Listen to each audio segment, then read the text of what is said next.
Inyoman Agus Simang, seorang penjaga swalayan di Pemogang kehilangan barang berharganya. Barang berharga itu hilang dicuri saat dia tertidur kala jaga malam.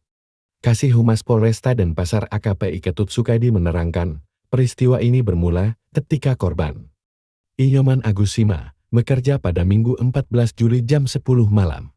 Hingga hari berganti, korban tidur di depan swalayan. Sekitar pukul 5 pagi, pria itu pun terbangun, namun dia kaget lantaran melihat tas selempangnya sudah terbuka. Saat dicek barang-barang yang ada di dalamnya, ternyata sudah hilang, seperti handphone serta dompet. Dompet tersebut berisi surat-surat dan uang tunai sejumlah Rp35.000. Sehingga, penjaga swalayan tersebut segera melapor polisi. Berdasar laporan itu, Reskrim Polsek Denpasar meminta keterangan saksi-saksi dan melakukan penyelidikan. Akhirnya, polisi dibantu oleh warga dapat membekuk pelaku yang bersembunyi tak jauh dari lokasi kejadian. Pelakunya adalah Rizky Donarido Saputra. Dia mencuri barang-barang milik penjaga swalayan di Jalan Glogor Carik.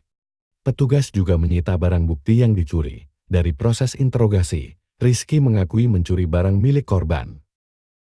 Pemuda asal Samarinda, Kalimantan Timur ini mengamati korban yang tertidur, lalu mendekati dan membuka tas selempang korban untuk mengambil barang-barangnya. Atas perbuatannya, Rizky disangkakan pasal 362 KUHP tentang pencurian. Dia terancam pidana penjara paling lama 5 tahun.